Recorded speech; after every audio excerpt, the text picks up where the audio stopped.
ৰাতিপুৱা শুই উঠিয়ে জন্ম কৰ্মৰ সাক্ষী স্বৰূপ হৈছে আমাৰ এই দুইখন হাত, নহয়নে?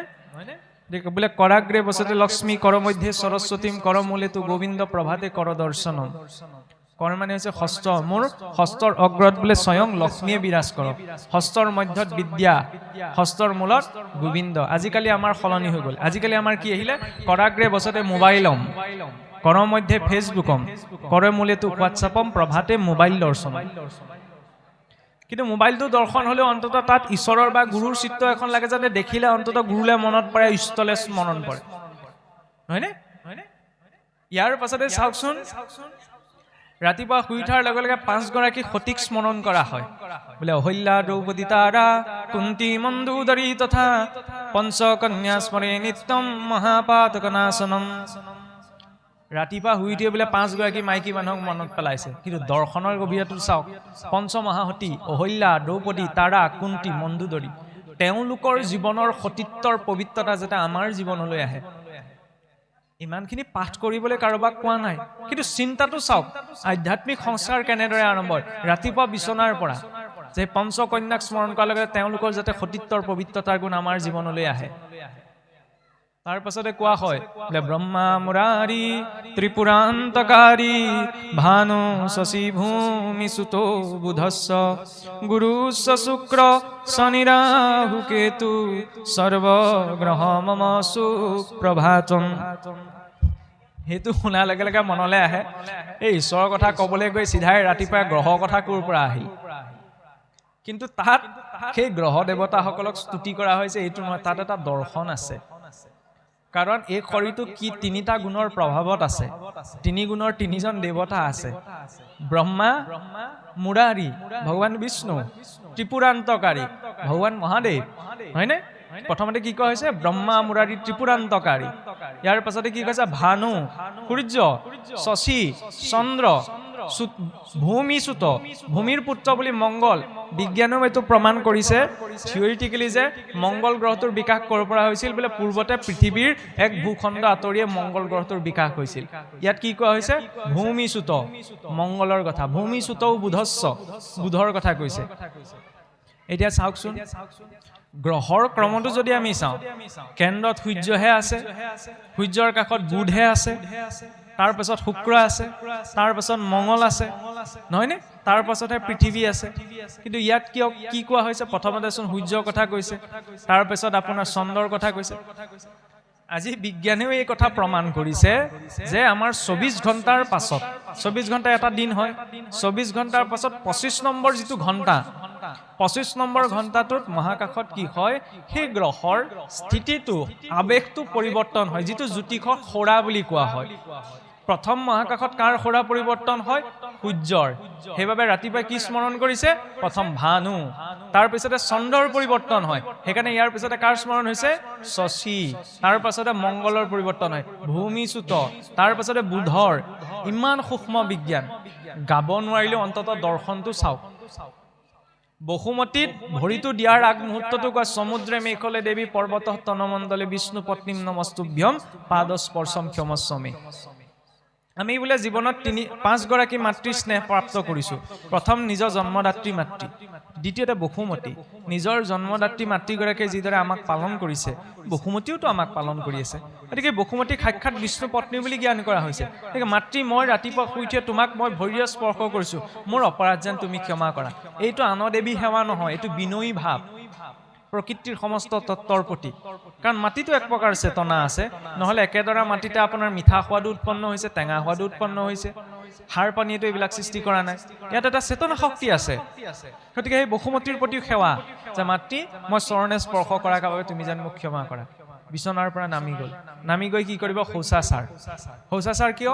2খন নাক, 2টি নাক, 2খন কাণ, 2টি নাসাৰ ৰন্ধা, 1খন মুখ, লিংগ দ্বাৰ, গুহ্য দ্বাৰ, 9খনি দুৱাৰ আছে। এই 9খনি দুৱাৰেদি বৰ্জনীয় দ্ৰব্য নিৰ্গত হয়। সেইখিনি শুদ্ধ ক'ৰ পৰা হ'ব? বাহ্যিক শৌচাচাৰ, স্নান আদি কৰ্মৰ জৰিয়তে। গা পা ধুই আহিলে, ঈশ্বৰে সেৱা কৰিলে, ঈশ্বৰ সেৱা কৰি নিজৰ নিজৰ কামত গুচি গ'ল। বেলেগ কৰিবলৈ থাকিলে জানো? নাথাকিলে। ইমান সুন্দৰ ব্যৱস্থাখিনি দিছে, কিন্তু এই ব্যৱস্থাখিনিৰ মাজতো চাওকচোন, যি সংস্কাৰিত তেওঁহে তাক আচৰণ কৰিব পাৰে। ইমানখিনি গাব নোৱাৰিলেও কৰিব নোৱাৰিলেও অন্ততঃ ভাৱনাটো যাৰ সংস্কাৰমুখী তেওঁৰ মনতহে সেইটো ভাৱনা উৎপন্ন হ'ব সেইবাবে মনুষ্যৰ প্ৰথম সংস্কাৰ বুলি কাক দেখুওৱা হৈছে গৰ্ভ সংস্কাৰ কাহিনীটো আমি সকলোৱে জানো কথা প্ৰসংগ এনেকৈ আহে নহয় আপোনাৰ এই হিৰণ্যকশিপুলে যিদিনা ব্ৰহ্মাদেৱক আৰাধনা কৰিবলৈ গৈছিল সেইদিনা যাত্ৰা পথত বোলে শুক পক্ষী এটাৰ মুখত ঈশ্বৰৰ নাম শুনিলে কশিপুৱে ভাবিলে কি বোলে মই এতিয়া যাত্ৰা আৰম্ভ কৰিছোঁ শত্ৰুটোৰ নাম শুনিলে মোৰ যাত্ৰা সিদ্ধি নহ'ব এই বুলি ভাবিয়ে বোলে কশিপু উভতি গুচি আহিলে তেতিয়া কায়েধু মাতৃয়ে সুধিছে বোলে স্বামী আপুনিতো ব্ৰহ্মাদেৱক আৰাধনা কৰিবলৈ গৈছিল গতিকে আপুনি উভতি কিয় গুচি আহিলে তেতিয়া কশিপুৱে নাক মুখ কুচাই হ'লেও কৈছে আৰু বোলে গৈছিলোঁ হয় এই মোৰ শত্ৰুৰ নাম শুনিলোঁ শত্ৰুৰ নাম শুনিলে বোলে যাত্ৰা সিদ্ধি নহয় সেইকাৰণে উভতি গুচি আহিল কি বুলি শুনিলেনো নিজৰ পত্নীয়ে সুধিছে টান মাতটো দিব নোৱাৰে নাক মুখ কুচাই হ'লেও ক'লে আৰু এই নাৰায়ণ বুলি শুনিলোঁ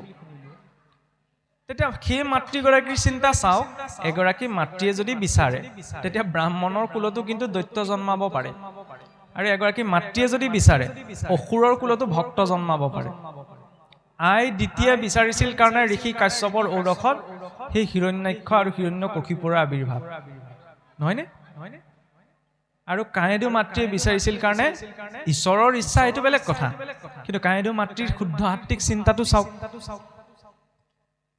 যে সেই কশিপুৰৰ মুখত নাৰায়ণৰ নামটো শুনাৰ লগে লগে পাকে পকাৰে বোলে বহুবাৰ কশিপুৰৰ মুখত ভগৱন্তক স্মৰণ কৰাই কশিপুৰৰ বীৰ্য সেই কায়েধু মাতৃৰ গৰ্ভত স্থাপন কৰিছে আমাৰ দিনটোত ৮টা প্ৰহৰ থাকে নহয় ৩ ঘণ্টাৰ মূৰত একোটা সময়ক কি কোৱা হয় প্ৰহৰ বুলি কোৱা হয় এতিয়া দিনৰ পোহৰত দিনৰ সময়ছোৱাত বা দিনৰ প্ৰহৰ কালত যদি স্ত্ৰী পুৰুষৰ মিলন কাৰ্যৰ জৰিয়তে সন্তান গৰ্ভত স্থিতি হয় তেতিয়া সেই সন্তানৰ গৰ্ভ নষ্ট হয় ৰাত্ৰিৰ প্ৰথম পহৰত অল্পায়ু দ্বিতীয় পহৰত ৰোগীয়া তৃতীয় পহৰত উত্তম চতুৰ্থ পহৰত বোলে সৰ্বোত্তম ইমানখিনিলৈকে শাস্ত্ৰই আমাক তথ্য দি দিছে সেই কশিপুৰৰ যদি অসুৰ আছিল সেই অসুৰৰ বীৰ্য চতুৰ্থ পহৰত বোলে কায়েধু মাতৃৰ গৰ্ভত স্থাপন হৈছে আৰু তাৰ পাছত চাওকচোন 19ৰ দশকত আল্ট্ৰাছাউণ্ড এক্সৰে উদ্ভাৱন হোৱাৰ পাছতহে আমি গম পালো যে 9 মাহ 10 দিন এই কালছোৱাত মাতৃগৰ্ভত সন্তানটিৰ বিকাশ কেনেকৈ হয় ভাগৱতৰ 3য় স্কন্ধত যদি আমি চাওঁ কপিল প্ৰভুৱে আই দেৱহূতিৰ সন্মুখত সুস্পষ্টভাৱে বৰ্ণনা কৰি দিছে যে মাতৃগৰ্ভত জীৱৰ বিকাশ কেনেকৈ হয় বোলে দুয়ো লগ হয় প্ৰথম ৰাত্ৰত বৰ্তুল প্ৰকাশনয় দশম দিনত কঠিন শুয় বদৰি ফলৰণয় পুৰুষৰ বীৰ্য আৰু স্ত্ৰী শুনি বা স্ত্ৰীৰ একেলগ হৈ বোলে 5 দিনলৈকে জলৰ বুদবুদনিৰ নিচিনা এটা অৱস্থা প্ৰাপ্ত হৈ থাকে দশম দিন পোৱাৰ লগে লগে তাত মাংস পিণ্ড সৃষ্টি হয় প্ৰথম মাহ হোৱাৰ লগে লগে সেই সন্তানটিৰ মস্তক আৰু ভৰি অংশ বিকাশ হয় দ্বিতীয় মাহত হস্ত জংঘা এইবিলাক তৃতীয় মাহত নখ চুলি চতুৰ্থ মাহত জীৱই ক্ষুধা তৃষ্ণা অনুভৱ কৰিবলৈ আৰম্ভ কৰে জীৱ আহি পোনপ্ৰথম বোলে মাতৃগৰ্ভত প্ৰৱেশ কৰেহি পঞ্চম মাহত শৰীৰৰ যিবিলাক অন্তৰেন্দ্ৰিয়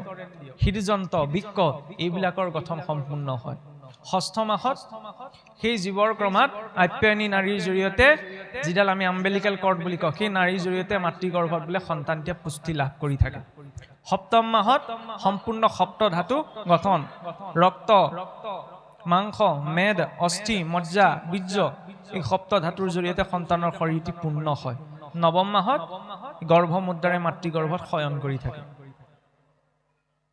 আৰু সেইখিনি সময়ত পিতৃ মাতৃৰ সেই সন্তান সৃষ্টি কৰ্মকো যজ্ঞ কৰ্মৰ লগত তুলনা কৰা হৈছে কেৱল ঘৃতাহুতি দিয়াটোই যজ্ঞ কৰ্ম নহয় আমাৰ আকৌ চিন্তাটো কি বিয়া পাতিলে বোলে এবছৰ হ'ল তাৰ পাছতে আমাৰ চিন্তাটো কি বোলে ল'ৰা ছোৱালী আছে নাই ল'ৰা ছোৱালী হ'ল নে নহ'ল খোলাকৈ কৈছো আৰু কেনেবাকৈ এবছৰৰ ভিতৰত যদি ল'ৰা ছোৱালী হোৱা নাই সেইহাল দম্পতীক সমাজৰ কোনোবাজনে পৰিয়ালৰ কোনোবাজনে ভাল দৃষ্টিৰে নাচায় এইটো এটা ডাঙৰ অন্ধবিশ্বাস বিবাহ হ'ল বুলিয়ে যে এবছৰৰ ভিতৰতে সন্তান জন্ম দিব লাগিব পুনশ্চ কৈছো এইখিনি কথা আমাৰ মুখৰ পৰা শোভা নাপায় হ'লেও কথা প্ৰসংগত আহিছে কাৰণে কৈছো আৰু চাওকচোন যে এইটো নহয় কাৰণ তাত সুচিতা সংযমিতা পবিত্ৰতা এইখিনিৰ প্ৰয়োজন শাস্ত্ৰ ইমান ধুনীয়াভাৱে আগবঢ়াইছে কায়েধু মাতৃৰো গৰ্ভ পালন কৰাৰ সময়ত ক'ত পালন পোষণ হৈছে আমিতো সকলোৱে জানো নাৰদ দেৱৰ আশ্ৰমত নহয়নে নাৰদদেৱৰ আশ্ৰমত সদায় সেই হৰি কথা শুনোতে গৰ্ভস্থ সন্তানটিকো প্ৰভাৱ পেলাইছিল।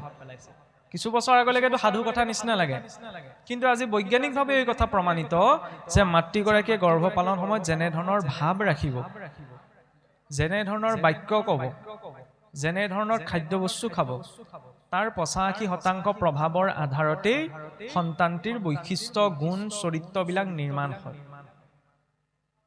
তেতিয়ালে কোৱা হয়, এইটোকে কোৱা হৈছে যে মাতৃগৰাকীয়ে যদি বিচাৰে উগ্ৰ গুণযুক্ত সন্তানো জন্ম দিয়াব পাৰে, আৰু যদি বিচাৰে শুদ্ধ আত্মিক গুণযুক্ত সন্তান জন্ম দিয়াব পাৰে।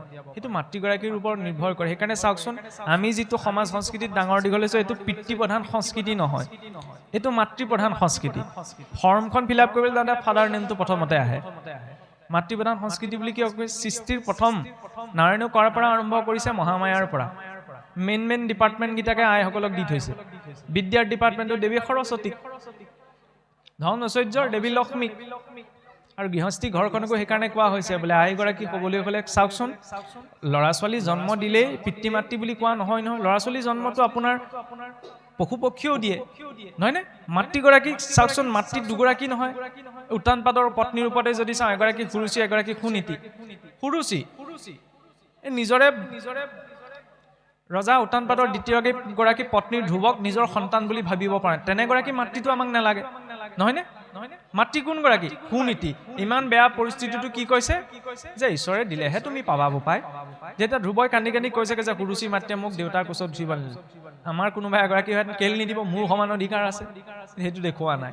শালীনতাটো দেখুৱাইছে, কাৰণ আমাৰ নীতিত থকা গৰাকীহে লাগে। আৰু নীতিত থকা মাতৃগৰাকীৰ বোলে 6টা লক্ষণ আছে। এই 6টা লক্ষণ যদি থাকে, তেওঁ তেতিয়া সেই গোটেই বংশকে উদ্ধাৰ কৰি নিব পাৰে।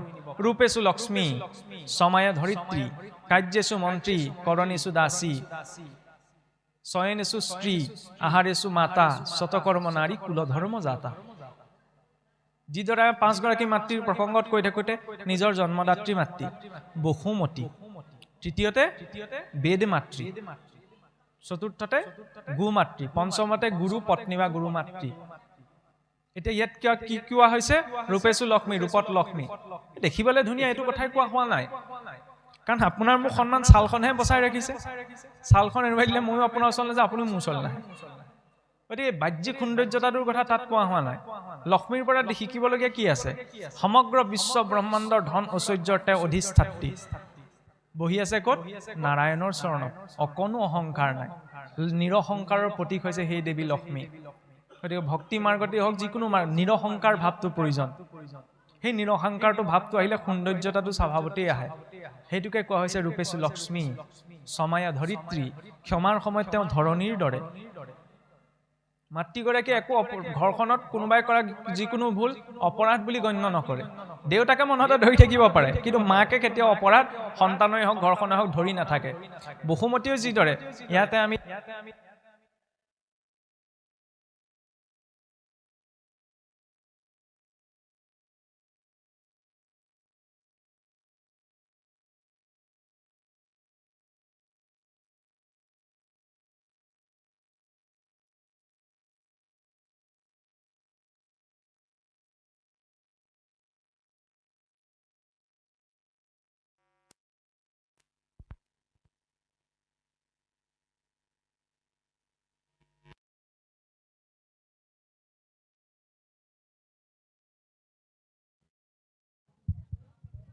যিদৰে বসুমতীও আমি কৰা অপৰাধবিলাক অপৰাধ বুলি নাভাবে, মাতৃগৰাকীও গৃহখনৰ যিকোনো কথা অপৰাধ বুলি নাভাবে। গতিকে সমায়া ধৰিত্ৰী বুলি কৈছে। কাৰ্যেশু মন্ত্ৰী, কিবা এটা কাম কৰাৰ সময়ত বোলে মন্ত্ৰীৰ দৰে। ৰজাই ক্ৰোধবশত আৱেগবশত ভুল সিদ্ধান্ত এটা ল'ব পাৰে, মন্ত্ৰীজনে কি কৰে? ভালকে বুজাই সকিয়াই দিয়ে। পুৰুষৰ প্ৰকৃতিটো বোলে স্বভাৱতে অকণমান বেছি চঞ্চল, কিন্তু স্ত্ৰীগৰাকীৰ প্ৰকৃতিটো অকণমান শান্ত সৌম্য বেছি পুৰুষতকৈ। কিবা কাৰণত বোলে কোনোবাই ভুল সিদ্ধান্ত, ভুল চিন্তা এটা কৰিছে, আইগৰাকীয়ে কি কৰিব? শিকাই বুজাই দিব। তাৰপিছত যদি নুশুনে সেইটো বেলেগ কথা। সেইকাৰণে মন্ত্ৰী স্বৰূপা, কাৰ্যত মন্ত্ৰী স্বৰূপা বুলি কোৱা হৈছে। শয়নেশু স্ত্ৰী, শয়ন বেলাহে তেওঁ স্ত্ৰী। আহাৰেশু মাতা, আহাৰ দিয়া সময়ত তেওঁ মাতৃ স্বৰূপা। শতকৰ্ম নাৰী, 6টা গুণ বোলে যিগৰাকীত থাকে, তেওঁ সেই গোটেই বংশকে ঊৰ্ধ্বগামী কৰিব পাৰে। ইমান সুন্দৰভাৱে প্ৰকাশ কৰিছে চাওকচোন। এইখিনিয়ে ধৰ্মৰ নামত আমাক বুজোৱা হৈছে। এতিয়া এই চিন্তা কৰি সেই কায়েদু মাতৃয়ে নাৰদদেৱৰ আশ্ৰমত সদায় সেই হৰি কথাখিনি শুনোতে শুনোতে তাৰ প্ৰভাৱটি গৰ্ভস্থ সন্তানত পৰিছিল। কিন্তু আমাৰ জানো বিবাহৰ আগমুহূৰ্তত এইবিলাক কথা চিন্তা চৰ্চা কৰা হয়? বিয়াখন পাতিব লাগে, পেণ্ডেল দিব লাগে, ইমান টকা পইচা খৰচ হ'ব, সকলো দিশ আমি চাওঁ। কিন্তু যাৱতীয় যিখিনি সংস্কাৰ আগতে ভাল আছিল, এই গুৰুকুলবিলাকত এইবিলাক সকলো শিক্ষা দিয়া হৈছিল। কিন্তু আজিকালি সেই গুৰুকুলৰ ব্যৱস্থাটো নাই। সেইকাৰণে শাস্ত্ৰত ভগৱন্তই সেইকাৰণে ৰাখি থৈ গ'ল। শাস্ত্ৰমুখী এইকাৰণেই হ'ব লাগে যে জীৱনৰ সকলো আচৰণীয় কৰ্ম অন্ততঃ নিজৰ সাধ্য অনুসাৰে প্ৰয়োজনীয়খিনি আমি তাৰ পৰা শিকি বুজি ল'ব পাৰোঁ। সেইবাবে এই দিশখিনি জীৱনত প্ৰয়োজন। আৰু ইয়াত ইমান সূক্ষ্ম বিজ্ঞান আছে চাওকচোন। এইটো নহয় যে এইখিনি চলিত কিছুমান পৰম্পৰা ভাগৱতে কৈ দিলে কাৰণে হৈ গ'ল। ভাগৱতৰ এটা প্ৰধান সিদ্ধান্ত আছে যে ইয়ৎ পিণ্ডে তৎ ব্ৰহ্মাণ্ডে। জগতখনত যি যি ঘটিত হৈ আছে সেই সকলো আপোনাৰ মোৰ শৰীৰতো ঘটিত হৈ আছে। কেনেদৰে? জগতত ৩ প্ৰকাৰৰ প্ৰলয় আছে। এটা হৈছে নিত্য প্ৰলয়, এটা হৈছে খণ্ড প্ৰলয়, এটা হৈছে মহাপ্ৰলয়। নিত্য প্ৰলয়, নিত্য আমাৰ আয়ুস টুটি টুটি গৈ আছে, এই জগতৰ আয়ুস টুটি গৈ আছে। নিত্য এইখন ক্ষয় হৈ হৈ গৈ আছে, এইটো নিত্য প্ৰলয়। খণ্ড প্ৰলয়, অলপ আগত যে প্ৰসংগ ওলাইছিল, ব্ৰহ্মাদেৱৰ ১/২ বছৰ বয়সত জগতত খণ্ড প্ৰলয় সৃষ্টি হয়। ব্ৰহ্মলোকৰ তললৈকে যিমানবিলাক লোক আছে এই সকলো লোক জলত মগ্ন হয়। আৰু এজন ব্ৰহ্মাৰ পূৰ্ণ আয়ুখন মহাপ্ৰলয়, ৮৬৪ কোটি বছৰযুক্ত, ১ বছৰযুক্ত ১০০ বছৰ মহাপ্ৰলয় হয়। মহাপ্ৰলয়ত বোলে সমগ্ৰ ১৪খন ভুৱন অগ্নিত জাহ যায়। কেনেকৈ? এতিয়া চাওকচোন, এই যে ১৪ ভুৱন সজ্জিত হৈ আছে, মহাপুৰুষে ইমান এটা, এই যে সন্মুখত স্থাপন কৰা আছে সিংহাসন ভাগ, এই সিংহাসন ভাগ মনে কল্পনা কৰি গহীনতা বুজাই স্থাপন কৰা ১৪খন ব্ৰহ্মাণ্ডৰ বাহিৰৰ এখন ব্ৰহ্মাণ্ডৰ আৰ্হি। কেনেকৈ আৰ্হি? আমি ক'ত আছো? ভূলোকত। ভূলোকৰ তলত ৭খন, অতল বিতল সুতল তলাতল মহাতল ৰসাতল আৰু পাতাল। ভূলোকৰ ঊৰ্ধত ভূলোক, সুৰলোক, মহলোক, জনলোক, তপলোক, সত্যলোক। এই ১৪খন ভুৱনক মায়াৰ এটা আৱৰণে আৱৰি ৰাখিছে। সেই মায়াৰ আৱৰণটোৰ অধিষ্ঠাত্ৰী হৈছে দেৱী দুৰ্গা। সেইকাৰণে দুৰ্গা নামটো হৈছে ক'ৰ পৰা? দুৰ্গৰ পৰা।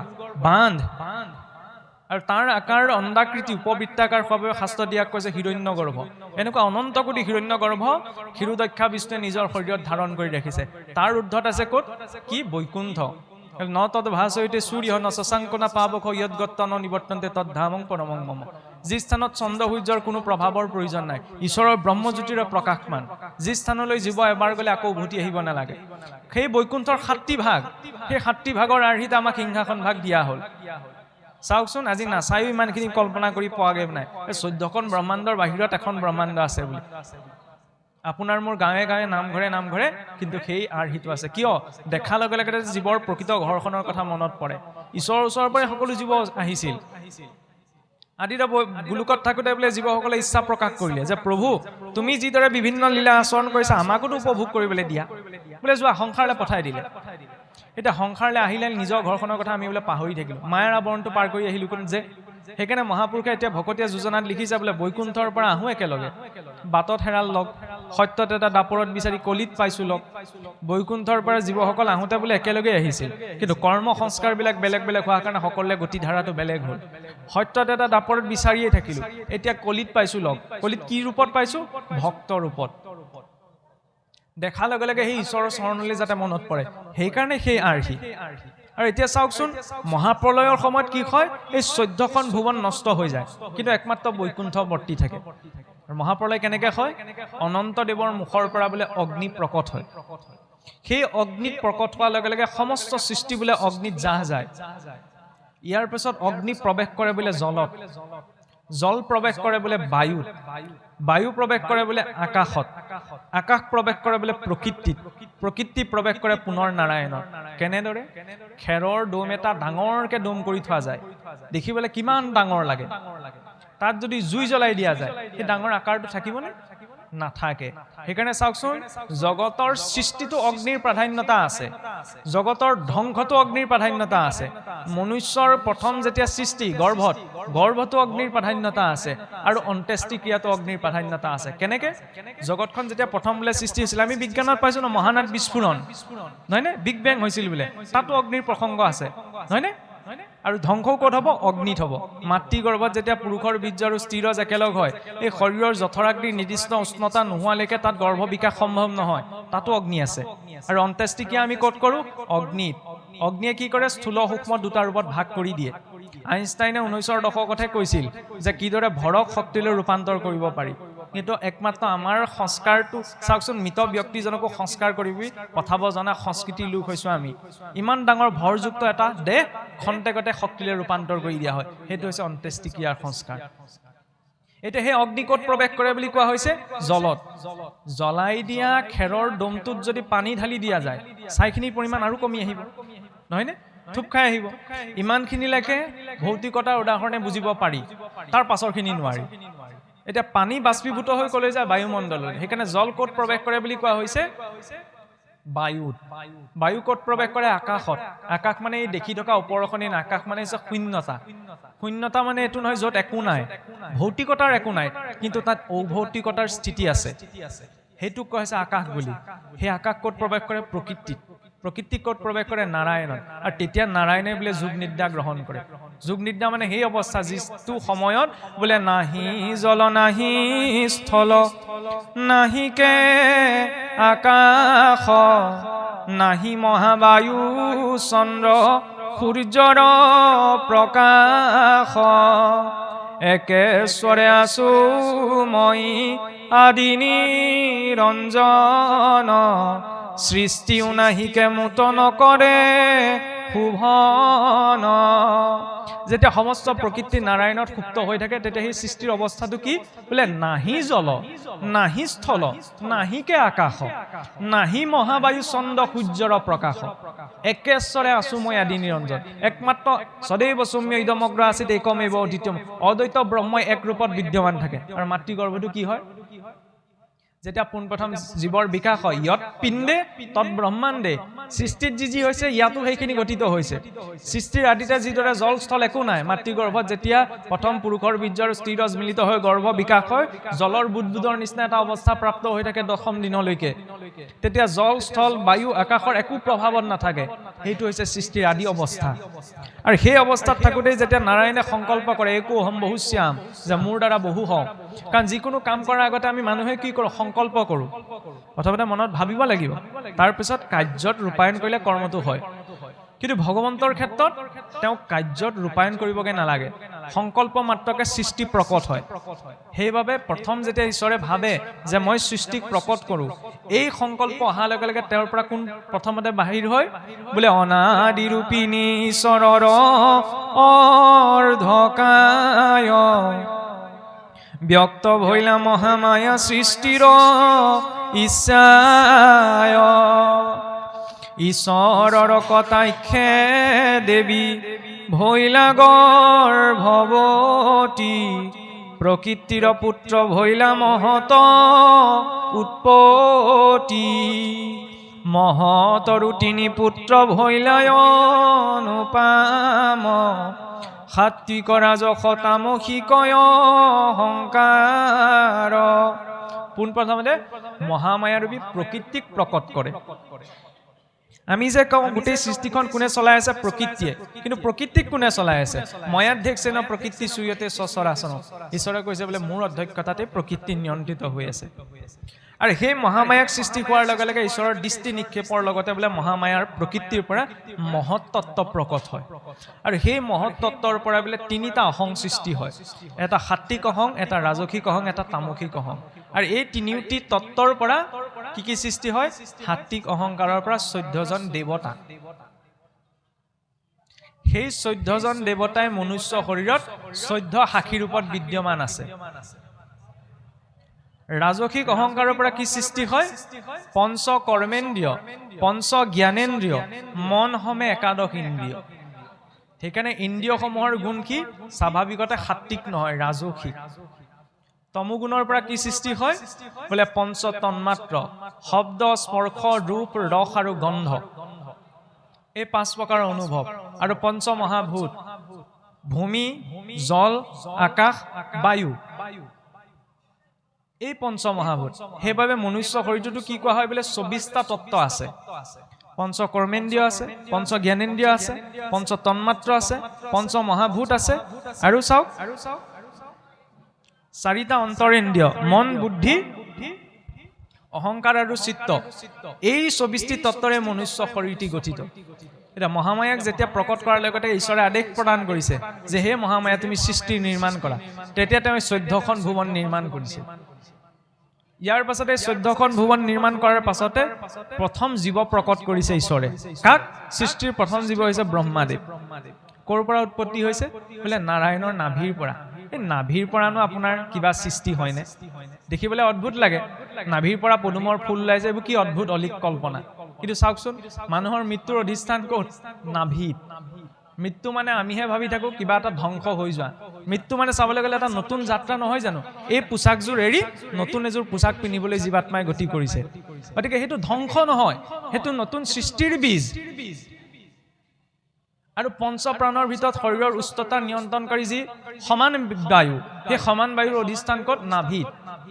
গতিকে সেই নাভিৰ পৰা পদ্মৰ ঠাৰিডাল পদুমৰ ঠাৰি ওলাইছে মানুহৰ নাভিৰ পৰা। এইটো কি অদ্ভুত কথা! কি বুজাইছে? এই 14 ভুৱন সজ্জিত হৈ থকা ক্ৰমটো ব্ৰহ্মলোকৰ পৰা পাতালৰ নাগগণ থকা পাতাললৈকে এই 14 ভুৱন যিটো ক্ৰমত সজ্জিত হৈছে, এয়াই হৈছে পদ্মৰ ঠাৰিডাল। তাৰ ঊৰ্ধত কোন আছে? সৃষ্টিৰ প্ৰথম জীৱ ব্ৰহ্মাদেৱ। আৰু সেই ব্ৰহ্মাদেৱক যেতিয়া ঈশ্বৰে সৃষ্টি ৰক্ষাৰ বাবে উপদেশ প্ৰদান কৰিছে, তেতিয়া ব্ৰহ্মাদেৱৰ পৰা পোনপ্ৰথমতে কি সৃষ্টি হৈছে? পঞ্চপৰ বা অবিদ্যা, তম, মোহ, মহামোহ, তামিশ্ৰ আৰু অন্ধ তামিশ্ৰ। যেতিয়া ব্ৰহ্মাদেৱে ভাবিলে যে ঈশ্বৰে মোক সৃষ্টি কৰিবলৈ দিলে, কিন্তু মইচোন পঞ্চপৰ বা অবিদ্যাকে সৃষ্টি কৰি পালো, তেতিয়া ব্ৰহ্মাদেৱে পুনৰ তপ আচৰণ কৰিছে মাৰ্গদৰ্শনৰ বাবে। কাৰণ মানুহৰ ওচৰত যিমানেই প্ৰতিভা নাথাকক কিয়, যেতিয়ালৈকে এজন গুৰুৰ মাৰ্গদৰ্শনত তেওঁ আগ নাবাঢ়ে, প্ৰতিভাটোৱে স্থিৰতাটো লাভ কৰিব নোৱাৰে। এনেকুৱা চাবচোন, কিছুসকল এনেকুৱা লোক আছে যে সকলো দিশত আগবঢ়া, কিন্তু সকলো দিশত আছে যদি স্থিৰতাটো নাই। খুচৰি চালে গম পাব যে তেওঁ গুৰু এজন নাই। বিনা গুৰুত যিকোনো প্ৰতিভাই স্থিৰতাটো পাব নোৱাৰে। সেইকাৰণে চাওকচোন, ঈশ্বৰেই ব্ৰহ্মাদেৱক সৃষ্টিৰ বাবে আজ্ঞা দিছিল, কিন্তু বিনা মাৰ্গদৰ্শনত কৰাৰ বাবে পোনপ্ৰথমতে কাক সৃষ্টি কৰি পেলালে? অবিদ্যা। সেইবাবে মাৰ্গদৰ্শনৰ বাবে তেওঁ ঈশ্বৰক উপাসনা কৰিছে। তেতিয়া তেওঁ এই চতুশ্লোকী ভাগৱত পাইছে। পোনপ্ৰথমতে অলপ আগত প্ৰসংগ আহিছিল নে? পোনপ্ৰথমতে কি কৈছে? সৃষ্টি কৰ্ম তোমাক কৰিবলৈ দিয়া হৈছে, কৰা, কিন্তু মনত ৰাখিবা অহমেবা স্বমেৱাগ্ৰে নান্যত য়ৎ সদসৎ পৰম। সৃষ্টিৰ আদিটো ময়েই, মোৰ বাবেই তোমাৰ অস্তিত্ব, আৰু তুমি যেতিয়া নাথাকিবা তেতিয়াও ময়েই থাকিম। এই কথাটো মনত ৰাখি সৃষ্টি কৰ্ম কৰিবা, ফলত তুমি মোহগ্ৰস্ত নোহোৱা। নহয়নে? এই উপদেশ ধাৰণ কৰাৰ পাছত যেতিয়া ব্ৰহ্মাদেৱে প্ৰজা সৃষ্টি কৰিছে, আমি সকলোৱে জানো পোনপ্ৰথমতে কাক সৃষ্টি কৰিছে? ইয়াৰ পাছতে সনকাদি সিদ্ধসকলক, কিন্তু তেওঁলোক সংসাৰী নহল। তাৰপিছত নাৰদদেৱৰ প্ৰকট, নাৰদদেৱো সংসাৰী নহল। ক্ৰোধবশতঃ ভ্ৰুকুটিৰ পৰা তেতিয়া একাদশ ৰুদ্ৰৰ উৎপত্তি হৈছে। তাৰ পাছতে 9জন প্ৰজাপতি, ভৃগু, পুলহ, পুলস্ত, অত্ৰি, অংগিৰা, বশিষ্ঠকে প্ৰমুখ্য কৰি 9জন প্ৰধান ঋষিক প্ৰকট কৰিছে। আৰু সেই 9জন ঋষিক যেতিয়া ব্ৰহ্মাদেৱে সৃষ্টি কৰ্মত প্ৰবৃত্ত হবলৈ কৈছে, তেতিয়াও কিন্তু সৃষ্টি বৃদ্ধি হোৱা নাই। তেতিয়া ব্ৰহ্মাদেৱে চিন্তা চৰ্চা কৰি দেখিলে যে তেওঁ ইতিমধ্যে সৃষ্টিত পুৰুষ তত্ত্বটোকহে প্ৰাধান্যতা দি আছে, স্ত্ৰী তত্ত্বটোক প্ৰাধান্যতা দিয়া নাই। তেতিয়া ব্ৰহ্মাদেৱে সংকল্প কৰি নিজৰ সোঁ অংশৰ পৰাই কাক উৎপত্তি কৰিছে? স্বয়ম্ভুৱ মনু। আৰু বাওঁ অংশৰ পৰা দেৱী শতৰূপা। মনুষ্য বুলি আমি কিয় কওঁ? মনুৎপন্নাতিথি মনুষ্য, মনুৰ সন্তানসকলক মনুষ্য বুলি কোৱা হয়। আৰু সেই মনু, স্বয়ম্ভুৱ মনুৰ দেৱী শতৰূপাৰে বোলে 2জন পুত্ৰ। এজন হৈছে ৰজা উত্তানপাদ। উত্তানপাদ কাৰ পিতৃ আছিল? ভক্ত ধ্ৰুৱৰ, যাৰ কথা আমি 4ৰ্থ স্কন্ধত পাওঁ, নহয়নে? আৰু ৰজা প্ৰিয়ব্ৰত, যাৰ কথা আমি 5ম স্কন্ধত পাওঁ। ভৰত, ঋষভদেৱ, নৱসিদ্ধ এই প্ৰিয়ব্ৰতৰ বংশধৰ। আৰু 3গৰাকী কন্যা। আকুতিক বিয়া দিছিল বোলে ৰুচি প্ৰজাপতিলৈ, প্ৰসূতিক দিছিল দক্ষ প্ৰজাপতিলৈ, আৰু আই দেৱহূতিক দিছিল ঋষি কদৰ্মলৈ। আৰু সেই ঋষি কদৰ্ম আৰু আই দেৱহূতিৰ জৰিয়তে কাৰ আৱিৰ্ভাৱ? প্ৰভু কপিলৰ, যি কপিল প্ৰভুৱে 3য় স্কন্ধত আই দেৱহূতিক সাংখ্য জ্ঞান প্ৰদান কৰিছে, নহয়নে? এই গৰ্ভত জীৱৰ বিকাশৰ যিখিনি গৰ্ভক্লেশ যাতনা, এই সকলোৰ বৰ্ণনা সেই কপিল প্ৰভুৱে আই দেৱহূতিৰ আগত বৰ্ণনা কৰিছিল।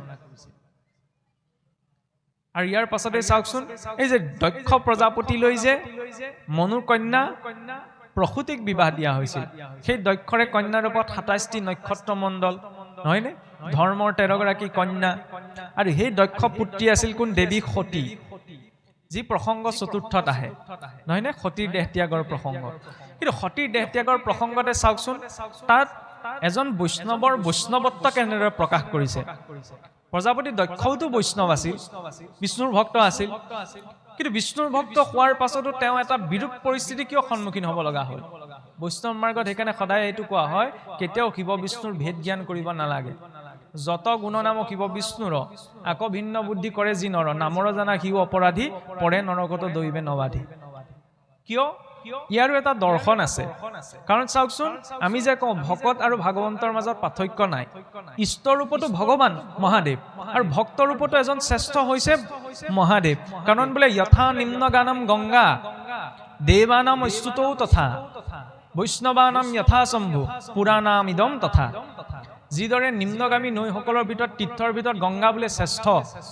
দেৱসকলৰ ভিতৰত অচ্যুত ভগৱন্ত বিষ্ণু শ্ৰেষ্ঠ বৈষ্ণৱসকলৰ ভিতৰত বোলে শম্ভু মহাদেৱ শ্ৰেষ্ঠ পুৰাণসকলৰ ভিতৰত বোলে মহাভাগৱত শ্ৰেষ্ঠ কিদৰে শ্ৰেষ্ঠ বৈষ্ণৱৰ ভাৱটো কিমান গভীৰ চাওকচোন সতীয়ে কিয় দেহ ত্যাগ কৰিছিল আমি জানো সাধাৰণ অৰ্থত যে দক্ষয়ে মহাদেৱলৈ তেওঁৰ পুত্ৰী সতীক বিয়া দিয়াটো মনপুত হোৱা নাছিল মহাদেৱক বহুত নিন্দা প্ৰকাশ কৰিছিল সেইবাবে যেতিয়া যজ্ঞ আয়োজন কৰোঁতে বিনা নিমন্ত্ৰণত আহি দেৱী সতী উপস্থিত হলি তেতিয়া তেওঁ দেহ ত্যাগ কৰিলে তাৰ আৰতো এটা কাহিনী আছে কাহিনীটো কি ভগৱন্তই যেতিয়া ৰাম ৰূপত অৱতাৰ গ্ৰহণ কৰিছিল আৰু যেতিয়া ৰাৱণে সীতা দেৱীক হৰণ কৰি লৈ গৈছিল তেতিয়া সেই দণ্ডুকাৰণ্যত ভগৱান ৰামচন্দ্ৰই সীতা দেৱীৰ কাৰণে যেতিয়া কান্দি কান্দি মনৰ দুখ প্ৰকাশ কৰিছিল সেইখিনি সময়তে কৈলাশত বহি থাকোঁতে বোলে দেৱী সতীৰ ভগৱান ৰামচন্দ্ৰৰ ঈশ্বৰত্বৰ ওপৰত এটা শংকা উপজিছিল তেতিয়া মহাদেৱক কৈছিল যে প্ৰভু আপুনি ৰামক ইষ্ট বুলি কৈছে ভগৱান বুলি কৈছে কিন্তু মোৰ হলে সংশয় উপজিছে যদি তেওঁ ভগৱান হয় তেতিয়াহ'লে তেওঁ নাৰীগৰাকীক ৰাৱণে হৰণ কৰি নিলে বুলি ইমান বিলাপ কিয় কৰিছে কাৰণ ভগৱানৰতে বিলাপ নকৰে তেতিয়া মহাদেৱে ক'লে বোলে এয়া ঈশ্বৰৰ লীলা তুমি তাত শংকা নকৰিবা কিন্তু এই বুলি কোৱাৰ পাছতো সতীদেৱীৰ মনত শংকাটো থাকিল কাৰণে মহাদেৱক ক'লে প্ৰভু কিন্তু মোৰ মনটোৱে কিন্তু মানিব বিচৰা নাই মই অকণমান ৰামক পৰীক্ষা কৰি চাব পাৰিছোঁ তেতিয়া মহাদেৱে কৈছে যে মই কৈছোঁ যেতিয়া তুমি তাক মানি লোৱা এয়া ঈশ্বৰৰ লীলা তুমি তাত ঈশ্বৰৰ লীলাত নিজ বুদ্ধিৰে সংশয় প্ৰকাশ নকৰিবা সেইবাবে কোৱা হৈছে ঈশ্বৰৰ জন্ম কৰ্মৰ লীলাসমূহ মনুষ্য বুদ্ধিৰে বিচাৰ কৰিব নালাগে জন্ম কৰ্ম স্বামী দিব্যম য়োবেতি তত্ত্বতঃ তক্তাদেহং পুনৰ্জন্ম নীতি মামেতি সৰ্জুন ঈশ্বৰৰ গুণ কৰ্ম লীলা সকলো দিব্য মানুহৰ লগত আমি তাক তুলনা কৰিব নোৱাৰো মহাদেৱে এনেকে কোৱাৰ পাছতো কিন্তু সতীদেৱীয়ে হ'ব বুলি ক'লে কিন্তু মনৰ উৎসুকতাটো নষ্ট নহ'ল তাৰ পাছত সতীদেৱীয়ে ভাবিলে কি মহাদেৱৰ ওচৰত যদিও মই পৰীক্ষা নকৰোঁ বুলি ক'লোঁ কিন্তু মই মোৰ মনৰ ক্ষুধৰণটো আঁতৰাবলৈ মই ৰামক এবাৰ পৰীক্ষা কৰি চাবই লাগিব সেইবাবে মানুহে উৎসুকতা বশত কোনো কাম কৰিব নালাগে উৎসুকতা বশত কিবা কাম কৰিবলৈ গ'লে হিতে অকণমান বিপৰীত হোৱাৰ সম্ভাৱনা থাকে যিদৰে দেৱী সতীৰ লগতো হৈছিল সতীদেৱীয়ে ভাবিলে যে ভগৱান ৰামচন্দ্ৰক মই পৰীক্ষা কৰি চাম মহাদেৱে কোৱাৰ পাছতো নুশুনিলে কি কৰিলে পৰীক্ষা কিদৰে কৰিলে সতীদেৱীয়ে নিজৰ ৰূপটো সলাই সীতাৰ ৰূপটো ধাৰণ কৰিলে ভগৱান ৰামচন্দ্ৰ দণ্ডুকাৰণ্যত দুখ কৰি বহি আছে বনৰ এটা দিশৰ পৰা সেই সীতাৰ ৰূপত সতীদেৱী দৌৰি আহিল ভগৱান ৰামচন্দ্ৰৰ ওচৰত উপস্থিত হ'লহি মানে এইটো দেখুৱাইছে যে মই ৰাৱণৰ কবলৰ পৰা মুক্ত হৈ আহিলো প্ৰভু তুমি ক'ত আছা সম্পূৰ্ণ সীতাৰ ৰূপত গৈছে কিন্তু যেতিয়াই ভগৱান ৰামচন্দ্ৰৰ চকু তেওঁত পৰিছে দেখা লগে লগে ভগৱন্তই চিনি পাইছে আৰু কৈছে বোলে প্ৰণাম সতীদেৱী এই কথাকাৰ কোৱাৰ লগে লগে সতীদেৱীয়ে হতভম্ব হৈ নিজৰ বাস্তৱিক ৰূপটোত আহিছে আৰু তেতিয়া কৈছে বোলে প্ৰভু মোক ক্ষমা কৰিবা মই তোমাক সাধাৰণ মনুষ্য বুলি ভাবিছিলো কিন্তু তুমি মোক দেখা লগে লগে চিনি পালা মই সীতাৰ ৰূপত অহাৰ পাছত তুমি দেখা লগে লগে চিনি পালা যে মই সীতা নহয় সতীহে গতিকে তুমি যে সাধাৰণ মনুষ্য নহয়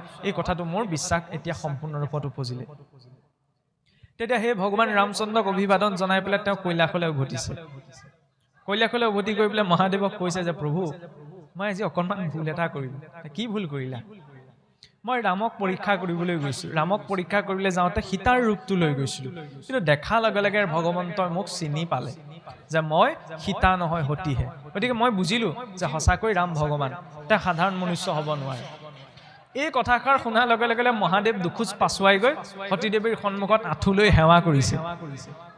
তেতিয়া সতীদেৱীয়ে সুধিছে, প্ৰভু আপুনি কি কৰিছে? বোলে, হে দেৱী, তুমি বৰ ডাঙৰ অপৰাধ কৰিলা। বোলে, কি অপৰাধ কৰিলা?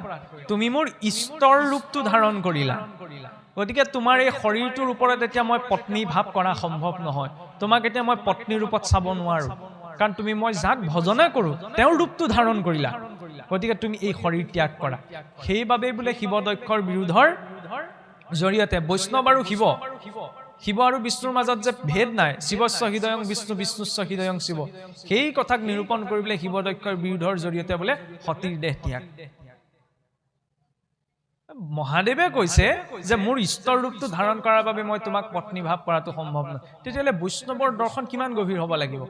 যেতিয়া ভগৱান ৰামচন্দ্ৰই বোলে ৰাৱণক বধ কৰাৰ আগত মহাদেৱক অৰ্চনা কৰিছিল, তেতিয়া মহাদেৱ উপস্থিত হওঁতে ৰামে কি কৈছিল? ৰামস্য ঈশ্বৰ ইতি ৰামেশ্বৰ, বোলে যিজন ৰামৰ ঈশ্বৰ সেইজনে বোলে ৰামেশ্বৰ। মহাদেৱে কৈছে কি? ৰামঃ ঈশ্বৰ য়স্যাসু ৰামেশ্বৰ, বোলে ৰামৰ যিজন ঈশ্বৰ সেইজন ৰামেশ্বৰ নহয়, ৰামক যি ঈশ্বৰ বুলি ভাবে সেইজনেহে বোলে ৰামেশ্বৰ। এইটো হৈছে ভক্তৰ আৰু ভগৱন্তৰ ৰূপত ভাৱ। ঈশ্বৰৰ ৰূপতো শিৱ বিষ্ণুৰ মাজত ভেদ নাই, কিন্তু তাত ভক্তৰ ৰূপতো দেখুৱাইছে বিষ্ণু শিৱৰ ভক্ত, শিৱ বিষ্ণুৰ ভক্ত। গতিকে এইটো ভাৱেৰেহে বুজিব পৰা যায়, যুক্তি তৰ্কৰে ইয়াক বুজিব পৰা নাযায়। এতিয়া চাওকচোন, সেই মনুবংশতেই যিদৰে সতীদেৱীৰ প্ৰকাশ ঘটিছে আপোনাৰ চতুৰ্থ স্কন্ধত শিৱদক্ষৰ বিৰোধৰ জৰিয়তে। ইয়াৰ পাছতে প্ৰসংগ আহিছে কি? ৰজা উত্তানপাদৰ ধ্ৰুৱ চৰিত। ধ্ৰুৱ কাৰ পুত্ৰ আমি সকলোৱে জানো, হয়নে? ৰজা উত্তানপাদৰ সন্তান। আৰু ধ্ৰুৱ চৰিত্ৰৰ বিষয়ে কম বেছি পৰিমাণে আমি সকলোৱে জানো যে সুৰুচি মাতৃয়ে নিজৰে বৈমাতৃ অৰ্থাৎ সতিনীৰ পুত্ৰ হোৱাৰ বাবে সেই পুত্ৰক পিতৃ স্নেহৰ পৰা বঞ্চিত কৰিছিল। আৰু সেই আক্ষেপতে গৈ ধ্ৰুৱই কি কৰিছিল? যে পিতৃ পিতামহে ঢুকি নোপোৱা এটা স্থান ঈশ্বৰৰ পৰা বিচাৰি ল'ম বুলি ঈশ্বৰক উপাসনা কৰিছিল। এতিয়া ঈশ্বৰক উপাসনা কৰাৰ প্ৰসংগতে কি চাওকচোন, অলপ আগত উপাসনা বিধিৰ কথা আহিছিল, তেতিয়া ধ্ৰুৱৰ কথা ওলাইছিল। এই উপাসনাৰ বিধি প্ৰদান কৰাৰ পিছত নাৰদদেৱে ধ্ৰুৱক কি দিছিল? ভাগৱতৰ মূল মন্ত্ৰ, দ্বাদশাক্ষৰ মন্ত্ৰ। কিন্তু আজিকালি আচলতে আমি ইমান কথা বিচাৰ নকৰোঁ। আমি ধৰি লওক ধাৰ্মিক অনুষ্ঠানৰ চিঠিপত্ৰ চফা কৰাই হওক বা ক'ৰবাত বেনাৰ এখন মৰাই হওক, আমাৰ কি হয়, য'তে ত'তে এই ভাগৱতৰ মূল মন্ত্ৰ লিখি দিয়া হয়। আচলতে আমাৰ ইমান ভবা নহয়, কিন্তু চাওকচোন শাস্ত্ৰত ইমানলৈকে নিষিদ্ধ কৰা হৈছে, গুৰুমুখে নোলোৱালৈকে ভাগৱতৰ দ্বাদশাক্ষৰ মন্ত্ৰও কোনেও উচ্চাৰণ কৰিব নোৱাৰে। নামত সকলোৰে অধিকাৰ আছে, কাৰণ হৰিনাম কীৰ্তনত নাহি দেখো কালপত্ৰ, কিন্তু মন্ত্ৰত আমাৰ সকলোৰে অধিকাৰ নাই। বিশেষকৈ যি মন্ত্ৰৰ আগত প্ৰণৱ যুক্ত হৈছে, অৰ্থাৎ ওমকাৰ ধ্বনি যুক্ত হৈছে, গুৰুমুখে যেতিয়ালৈকে সেই দ্বাদশাক্ষৰ মন্ত্ৰ নোলোৱা নহয় তেতিয়ালৈকে আমি য'তে ত'তে উচ্চাৰণো কৰিব বোলে নালাগে। কিয় নালাগে? কাৰণ তাৰ বিধি নিষেধ আছে। বিধি নিষেধ নামৰ ক্ষেত্ৰত বিধি নিষেধ নাই, মন্ত্ৰৰ ক্ষেত্ৰত আছে। ভাগৱতৰ মূল বীজ মন্ত্ৰ হৈছে এই দ্বাদশাক্ষৰ মন্ত্ৰ, নহয়নে? কিন্তু ইয়াত বুলি নহয়, আমাৰ প্ৰায়বিলাক অসমৰ অনুষ্ঠানতে কি বেনাৰ হওক, কি সম্বৰ্ধনা পত্ৰ হওক, য'তে ত'তে আমি দ্বাদশাক্ষৰ মন্ত্ৰ লিখি দিওঁ। তাৰপিছত সেই বেনাৰখন কি হয় বাৰু? মই আনি মণিকূটততো নথওঁহি, ভাগৱতৰ মূল বীজ মন্ত্ৰ। আজি এই চিঠিখনেই যদি মই কিবা এটা ঘৰত গৈ পেলাইতো মই মণিকূটত নথওঁগে, নহয়নে? এইখনতো কিবা বস্তু বান্ধি খাবলৈও মই ব্যৱহাৰ কৰিব পাৰোঁ। তেতিয়াহ'লে তাতোতো এটা অপৰাধ আচৰণ হৈছে। যি মন্ত্ৰই তৰাই নিব পাৰে সেই মন্ত্ৰ য'তে ত'তে লিখা বস্তু হয় জানো? এইখিনি কথা সচৰাচৰ আমাৰ আলোচনা নহয়, কিন্তু মনলৈ আহিছে কাৰণে প্ৰকাশ কৰা হৈছে যে ভগৱন্তৰ নামো য'তে ত'তে লিখিব নালাগে। কিয় লিখিব নালাগে? কাৰণ যি নাম উচ্চাৰণ কৰি, যি নাম জপি জীৱ তৰি যায়, ইয়াততো মন্ত্ৰৰ কথা কোৱা হৈছে, নহয়নে? গতিকে এই মন্ত্ৰ য'তে ত'তে উচ্চাৰণ কৰিব নালাগে। নহ'লে আজিকালি এনেকুৱা হৈছে, আপোনাৰ মোবাইলতো আপোনাৰ গায়ত্ৰী মন্ত্ৰ বাজি থাকে, দ্বাদশাক্ষৰ মন্ত্ৰ বাজি থাকে। এইবিলাক মন্ত্ৰ জপ কৰাৰ বিষয়, মন্ত্ৰ গান বজোৱাৰ বিষয় নহয়, নহয়নে? আমি ঈশ্বৰৰ গুণনাম কীৰ্তন সকলোতে বজাব পাৰোঁ, কিন্তু মন্ত্ৰ নহয়। ধ্ৰুৱক কাণে কাণে প্ৰদান কৰিছে নাৰদদেৱে সেই মন্ত্ৰ, বোলে দ্বাদশ অক্ষৰ মন্ত্ৰ, মন্ত্ৰতে প্ৰধান, যাক জপি নৰ শুৱে শৰীৰ সমান।